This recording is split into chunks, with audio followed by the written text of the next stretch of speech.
오늘은 교회 달력으로 성령 강림절입니다. 어쩌면 교회가 예수 그리스도의 승천 이후래로, 예수 그리스도의 부활 승천 이래로 가장 중요한, 어쩌면 성탄절, 부활절, 추수감사절 이런 것보다도 어쩌면 교회가, 신약교회가 가장 소중히 여겨야 할 절기 중에 하나가 바로 이 성령 강림절입니다. 왜냐하면 이 성령 강림절, 이날이 교회의 창설일이기 때문입니다. 우리 교회 창설일이 여러분 아시는 대로 매년 매월 1월달 마지막 넷째 주일입니다. 그래서 우리 60주년 사도, 60주년도 2022년 이제 1년 반 정도 남았습니다. 그때가 우리 교회의 창립 60주년인데, 교회 창립일이 중요한 것처럼 이 땅의 교회의 창립일이 바로 성령 강림절입니다. 성령 강림절, 오순절이라고도 합니다. 그래서 이날은 교회를 통해서 세계 만방에 복음이 전파될 수 있는 위대한 구속 역사의 시작을 알린 지점이고요. 그리고 세계의 종말이 본격적으로 시작된 시점입니다. 말씀드렸던 대로 이 세상의 종말은 인간이 타락하지 않아도 반드시 오게 되어 있는 겁니다. 인간의 타락과는 상관없이 종말이 오게 되어 있습니다. 오게 되는 종말에 임박해서 인간이 타락했기 때문에 종말에 심판이 덧붙여져 있을 뿐입니다. 하나님께서 창조하신 그 아름다운 창조가 마지막으로 완성되는 것이 종말인데, 그 종말의 본격적인 시작이 바로 이 땅의 교회의 설립입니다.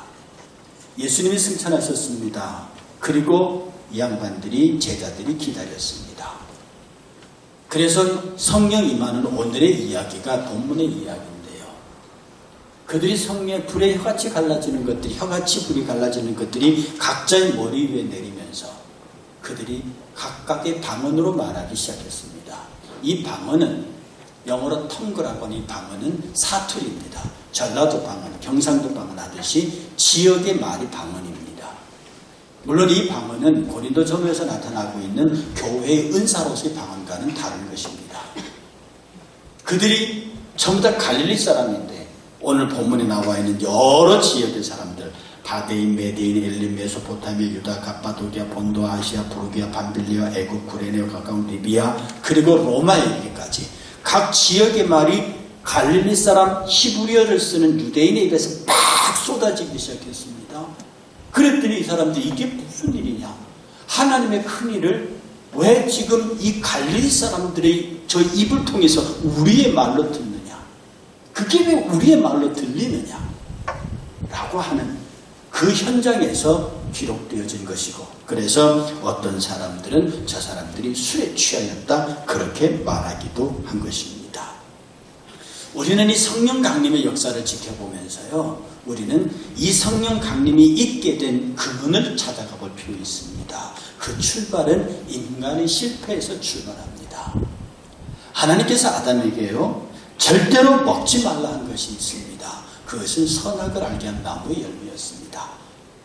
그런데 여러분, 제가 몇 번을 말씀드리는데 동산 중앙에 두 개의 나무가 있습니다. 하나는 생명나무고 하나는 선악을 알게 하는 나무입니다.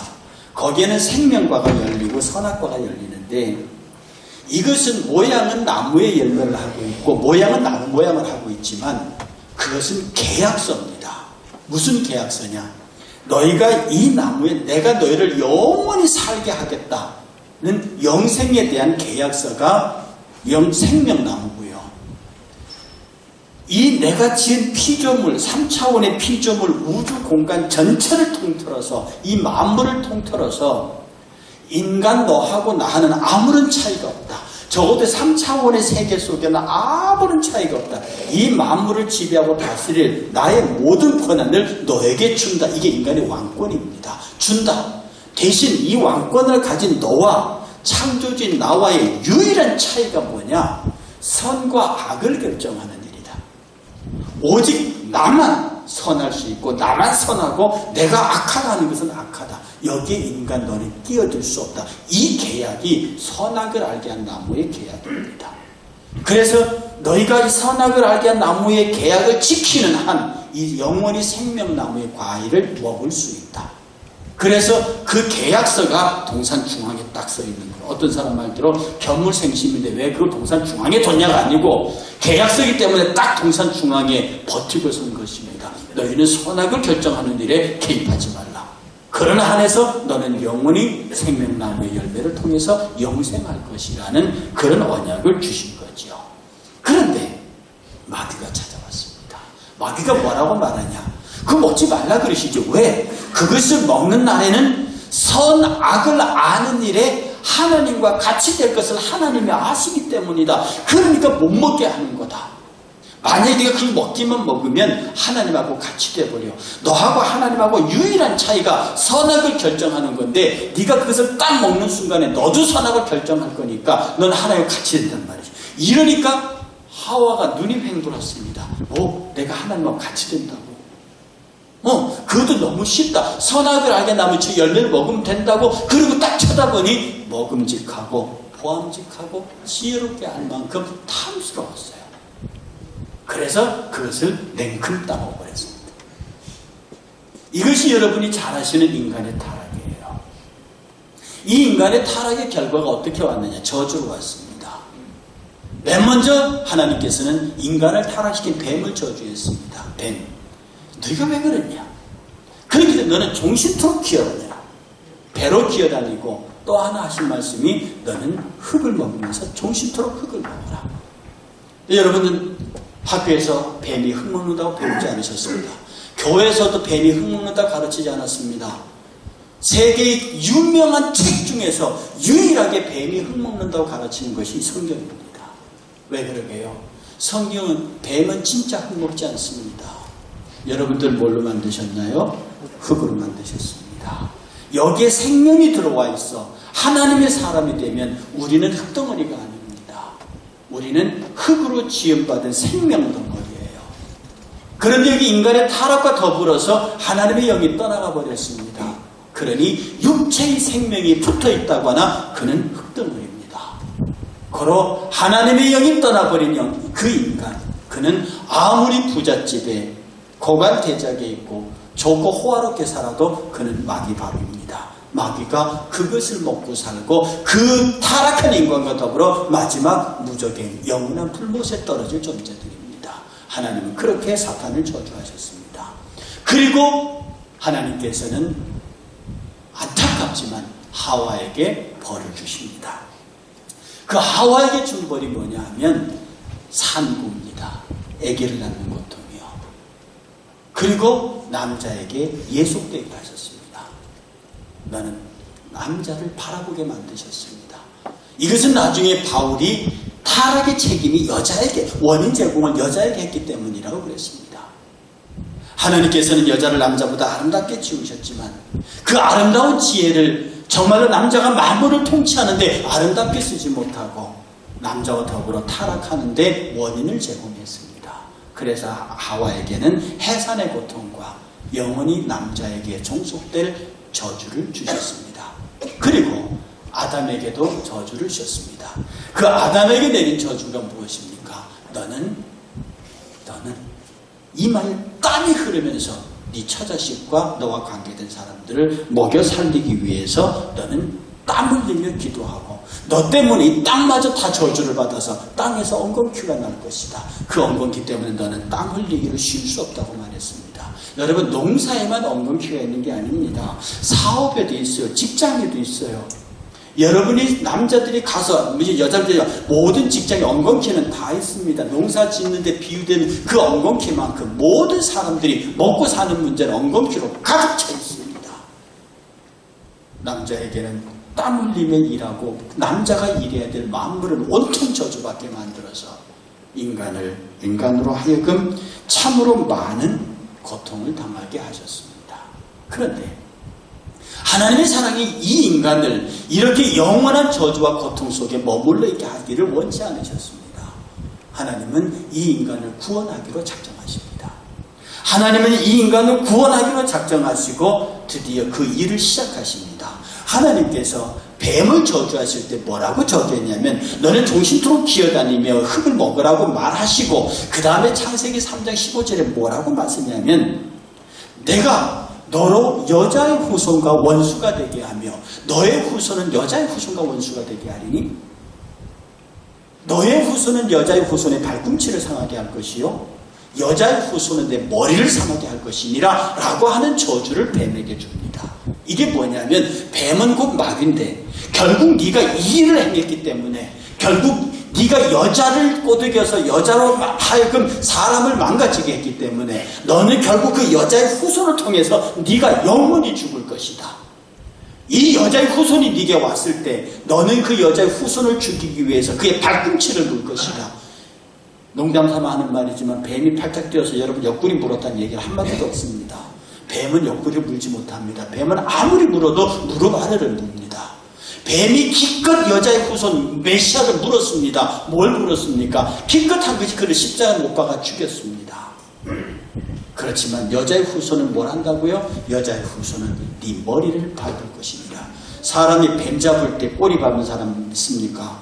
뱀 꼬리 잡으면 그날로 물려 죽습니다. 뱀은 머리부터 부셔버리는 겁니다. 뱀 잡을 때는. 네가 비록 그 여자의 후손을 십자가 못 박아서 죽였겠지. 그러나 너는 상상도 할 수 없는 일이 일어난다. 그가 그 십자가에서 죽음에서 부활한다. 너의 권세가 죽음의 권세 아니냐? 너의 권세가 사망의 권세가 아니냐? 그 사망의 권세를 깨고 일어난다. 그게 무슨 말이냐? 너의 생명을 끊어버린다는 얘기니 그가 네 발로 밟아버릴 것이다. 마귀는 부활을 꿈에도 못 꿨습니다. 이 저주를 뱀에게 주었거든요. 이 뱀의 저주를 하나님께서 이루게 하시기 위하여 하나님은 그 일을 시작하셨습니다. 그 첫 번째가 뭐냐 하면 그를 에덴에서 내어 쫓으십니다. 하나님께서 에덴에서 인간을 내어 쫓는 것이 인간에게 베푸신 구원을 위한 가장 첫 번째 가장 큰 축복이었습니다. 에덴 추방이 하나님께서 인간에게 베푸신 가장 큰 축복 중에 하나예요. 그 왜 그러냐면 하나님과 떨어진 상태 속에서 영원히 살아야 한다. 그만큼 큰 저주가 없습니다. 이걸 비유가 되는지 몰라도 여러분이 정말로 사랑하는 무냥 동료 외딸이 하나 있었습니다. 그런데 이게 갑자기 없어져 버렸어요. 그 딸을 잃어버리고 여러분 표현대로 그 딸을 가슴에 묻고 평생을 산다. 그 얼마나 그게 고통스러운 겁니까? 하나님과 단절된 상태 속에서 하나님으로부터 어떤 그 기쁨도 어떤 그 감사도 없는 상태에서 영원히 살아야 한다. 그건 인간에게서 최고의 저주였습니다. 하나님은 이 저주를 끊어내기 위해서 하나님과 연결된 상태에서 영원히 사는 것을 막기 위해서 그들이 다시 말해서 생명나무의 열매를 먹게 하지 못하게 하시려고 그들을 에덴에서 추방하셨습니다. 에덴 추방은 하나님과 분열된 나누어진 상태 속에서 영원히 사는 것을 막기 위한 하나님의 사랑의 조치였습니다. 일단 하나님이 에덴 동산에서 아담을 쫓아내셨습니다. 그 다음에 두 번째 하신 일이 뭐냐면 오늘 언어 얘기하는데 언어를 혼잡게 했습니다. 이 언어 혼잡은 창세기 11장에 나오는 이야기인데 이건 노아의 홍수 이후의 일입니다. 안 그래도 에덴에서 쫓겨나서 두려운데 안 그래도 에덴에서 쫓겨나면서 하나님께서 인간의 머릿속에 하나님이라는 존재를 절대적인 존재를 다 일일이 지워버리셨습니다. 그리고 쫓겨나와서 뭔가 절대자가 있는 것 같기는 한데 이들이 흩어져 살면서 중심을 못 잡고 있던 노아의 홍수가 생겼습니다. 완전히 노아의 8 식구를 남기고는 다 죽었다고요. 그리고 노아의 후손들이 공포에 쌓였습니다. 죽기 싫은 거죠. 어떻게 하면 오래 살고 이 죽음의 문제, 자연재해의 문제 이런 것들과 싸우고 이기고 싶었습니다. 이것을 해결하기 위해서 그들이 뭘 했냐? 바벨탑을 쌓기 시작했습니다. 뭐라고 하면서 우리가 이 탑을 쌓아서 꼭대기 올라가서 저 위에 있을 것 같은 지극히 높은 자를 한번 만나보자. 그럼 다시는 우리가 흩어짐을 면하자. 다시는 우리가 그런 재앙을 당한 일이 없게 하자. 그리고 그들이 바벨탑을 쌓아 올라갔다. 하나님께서 그 싹 타는 현장에 와서 가만히 보시고 저것들을 그대로 뒀다가는 이런 나를 찾지도 못하면서 나 아닌 이상한 것들을 찾아내려고 하는 저런 노력을 더 이상 중지시켜야겠다라고 그들의 언어를 혼잡합니다. 수만 가지 언어를 창설하시고 그들이 서로 소통이 되지 않게 하심으로 그들을 흩어버리셨습니다. 이렇게 해서 인간은 하나님과 분열된 상태에서 영원히 살 수 있는 길이 막혔고 그러나 인간끼리 연합해서 하나님을 대항할 수 있는 방법이 없어버렸습니다. 그렇게 만드신 하나님께서 이제 인간들을 구원하시기 위해서 본격적인 준비를 시작하는데 그 첫 번째가 인간에게 내렸던 저주를 축복으로 바꾸셨습니다. 여자에게 내리셨던 가장 큰 저주가 해산의 고통이었어요. 그런데 여기 계신 애 낳으신 경험 있는 여러분들, 혹시 애 낳고 땅을 치며 통곡하신 적이 있습니까? 내가 저 딸을 낳았다, 내가 저주받았다, 웃잘고 라고 애 낳는 고통으로 인해서 저주받았다고 한 사람은 아무도 없습니다. 성경은 기록하기를 여자가 해산하게 되면 그때가 이르렀으므로 근심하게 되나 다 똑같지요. 그러나 이 세상에 사람 난 기쁨으로 인하여 그 고통을 다시는 기억하지 아니한다. 그래서 첫째 낳고 둘째 낳고 아이를 낳는 겁니다. 하나님께서는 출산을 생명의 소중함으로, 이 땅의 생명의 소중함으로, 내 자녀의 소중함으로 기억하게 하셨습니다. 분명히 하나님께서 해산의 고통을 저주르셨으면 지금 그 누구도 그 출산의 고통, 아이 낳는 것을 저주라고 말하지 않습니다. 성경도 그렇게 말하지 않고요, 그 어디에도 그것을 그렇게 말합니다. 동시에 남자에게 내리신 저주가 있습니다. 무슨 고통이냐? 일하는 고통입니다.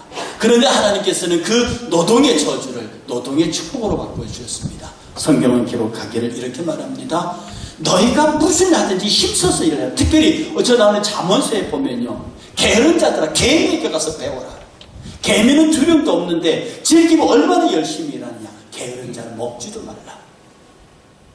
하나님께서는 노동을 신성하고 귀한 것으로 바꾸셨습니다. 노동은 이제 헌법상에 명시된 우리의 권리입니다. 성경은 노동을 귀한 것으로 설명합니다. 분명히 그것을 우리에게 저주르셨지만 하나님께서는 그것을 고귀한 인간의 가치로 주셨습니다. 하나님께서는 여자의 저주를 풀어서 축복으로 바꾸시고요, 남자의 저주를 풀어서 축복으로 바꾸시고요, 그 모든 과정을 통해서 하나님께서는 인간의 만물을 회복하시기로 작정하셨습니다. 얼마나 아름다운 일입니까? 이제 하나님의 역사는 본격적으로 시작됩니다. 해산의 고통을 축복으로 바꾸고 인간의 노동을 축복으로 바꾸고 그 다음에 하나님께서 구원을 위하여 약속하신 것이 메시아를 약속하셨습니다. 그 메시아, 내가 메시아를 보낼 텐데 그 메시아를 통해서 내가 너를 구원하겠다. 바로 아까 제가 드렸던 이 말씀입니다. 내가 마귀 너의 후손과 여자의 후손이 원수가 되게 하리니 너의 후손이 여자의 후손의 발꿈치를 상하게 할 것이지만 여자의 후손은 내 머리를 부술 것이다 라고 여자의 후손이라고 하는 존재를 들어서 이 땅에 메시아를 약속합니다. 이 여자의 후손이 이스라엘 백성에게 메시아로 나타났고 그 메시아가 나중에 마리아의 배를 빌려서 태어나는 예수 그리스도입니다. 이 위대한 사건이 출발하면서 하나님께서는 한 민족을 선택하셨습니다. 바로 그 민족이 이스라엘입니다.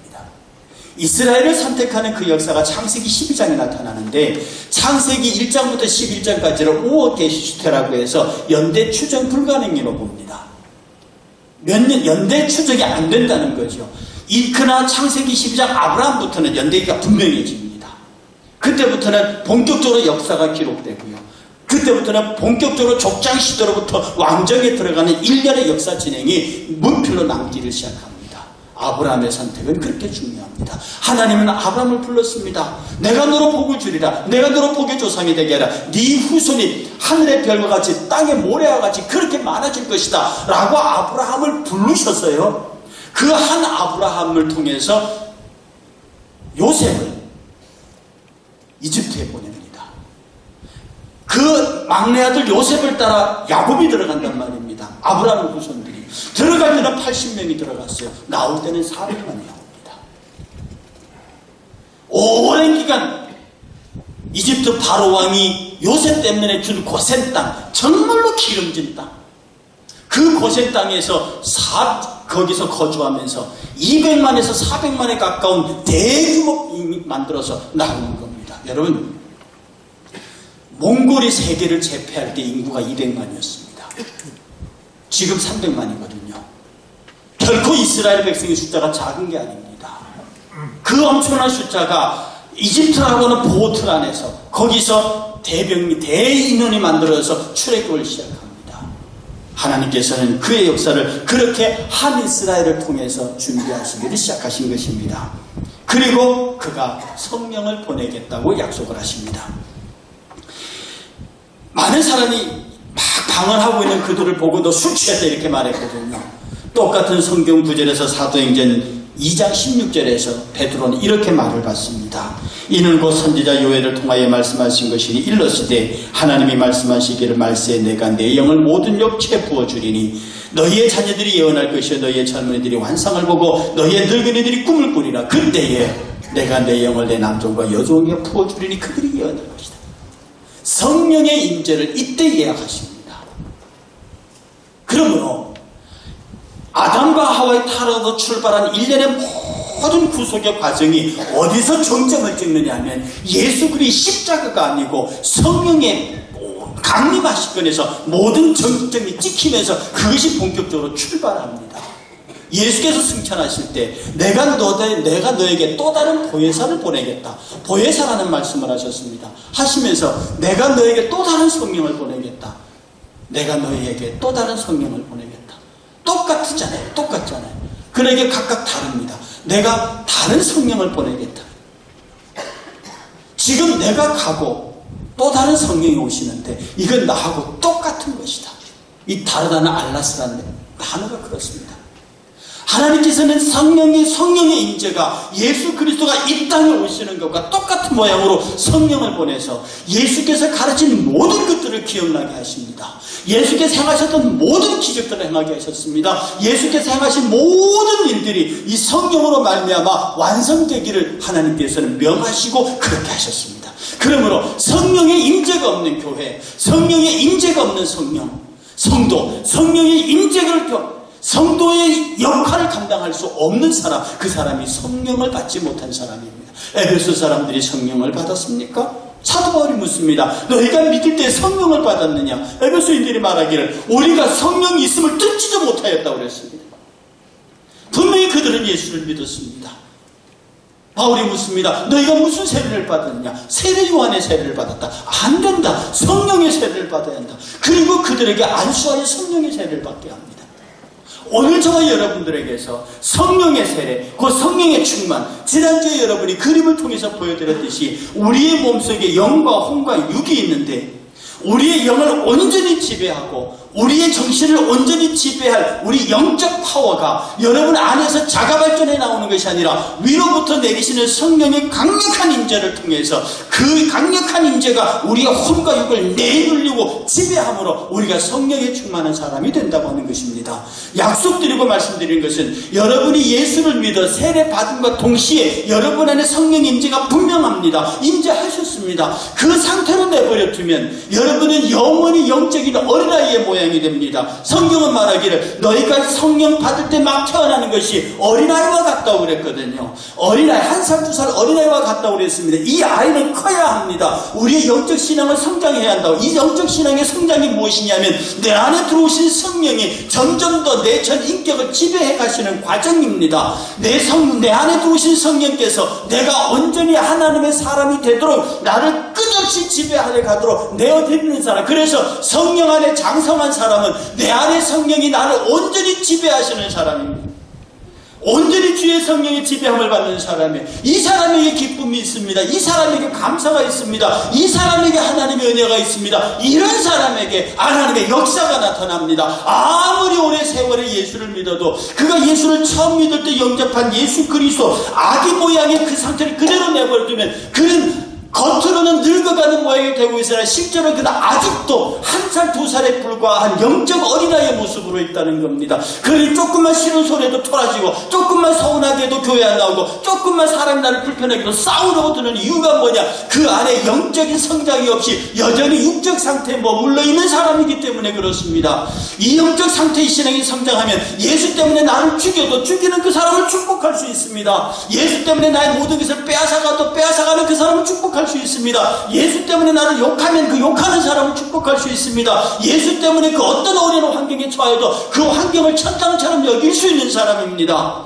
그러므로 범사에 감사할 수 있는 이유가, 범사에 감사가 되는 이유가, 내가 넘어지고 쓰러지고 상하고 고통 그 자체도 감사할 수 있는 이유가 오직 성령의 충만함 때문이기 그렇습니다. 그러므로 세상은 성령을 이해하지 못합니다. 그러므로 세상이 복음을 이해하지 못합니다. 그러므로 세상은 예수 믿는 사람들이 하는 짓을 보고 그가 미쳤다라고 말했거든요. 그러니 사도 바울이 말하기를, 베스도여, 당신이 나가 이렇게 당신 앞에 묶여왔는 결박당한 것을 빼고는 당신도 나와 똑같이 미치기를 원했다고 그랬습니다. 여러분 눈에 예수 믿는 사람들이 미친 것처럼 보입니까? 그럼 여러분은 여전히 영의 나이가 아직은 성장하지 못한 사람입니다.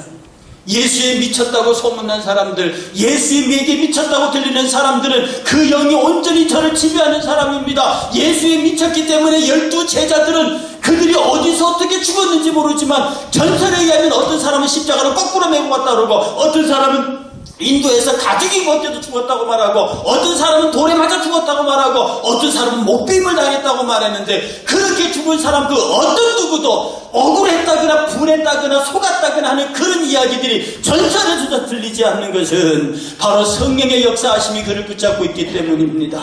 기독교는 성령의 종교입니다. 여러분의 신앙은 성령의 신앙입니다. 하나님의 영이 아니고는 그렇게 할 수 없어요. 하나님의 영이 아니고는 예수 그리스도를 주라고 시인할 수 없습니다. 하나님의 영이 아니고는 절대로 여러분이 단두대에 여러분의 목을 들이밀 수 없습니다. 예수 그리스도가 아니고는 물질로부터 자유할 수 없습니다. 예수 그리스도의 성령이 아니고는 여러분의 세상의 권세와 명예로부터 자유로울 수 없습니다.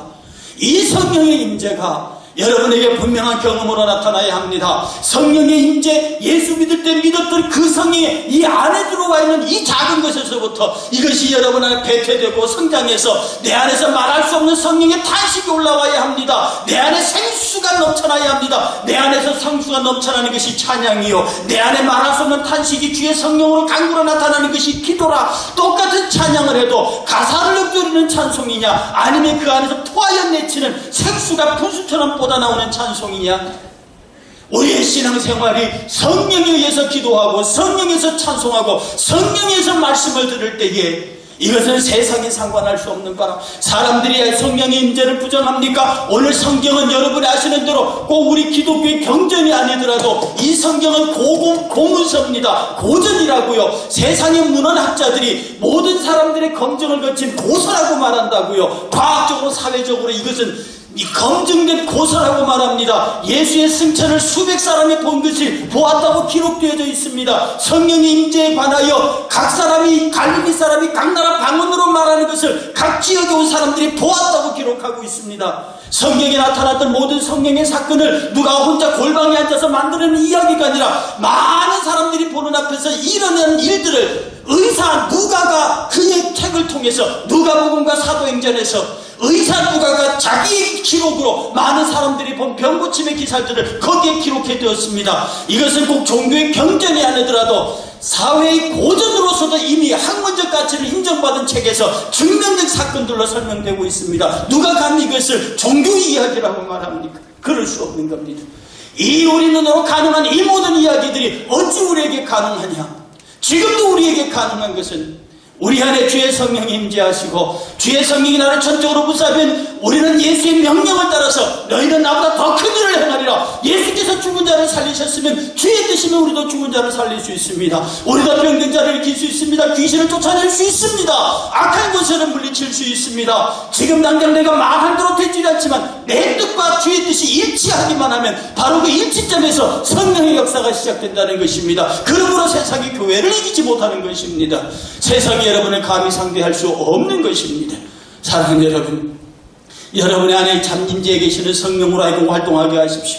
여러분 안에 계시는 성령이 결박받지 않도록 여러분이 기도하시기 바랍니다. 여러분의 자신을 내어드려야 합니다. 온전히 말씀에 순종해야 합니다. 여러분의 싸움은 혈관육에 대한 싸움이 아니라 공중권세 잡은 저 악한 영들에 대한 싸움인데, 그 싸움의 구체적인 내용이 뭐냐면 내 안에 성령이 내 안에서 나를 온전히 주장하시도록 나를 내어드리는 겁니다. 내 인생의 왕좌를 그에게 내어드리는 겁니다. 어떤 환경과 처지에 관해도 그가 내 모든 것들을 결정할 수 있도록 내 인생의 전 전권을 그에게 내어드리는 것입니다. 이것이 성령 강림입니다. 이것이 성령 신앙입니다. 이것이 성령 충만입니다. 교회는 이것 때문에 존재하고 있고 교회는 이것 때문에 번성해 나갈 것입니다. 우리 교회가 성장하기 위해서, 여러분들의 신앙이 성장하기 위해서 그 어떤 것도 여러분이 아무리 많은 성경 공부를 해서 아무리 많은 지식을 가지고 있어도 그 말씀이 성령에 사로잡혀 성령의 검이 되지 않는 한 가드처럼 풀아포기도 뵐 수 없는 나약한 칼집에 들어가 있는 칼일 수밖에 없는 것입니다.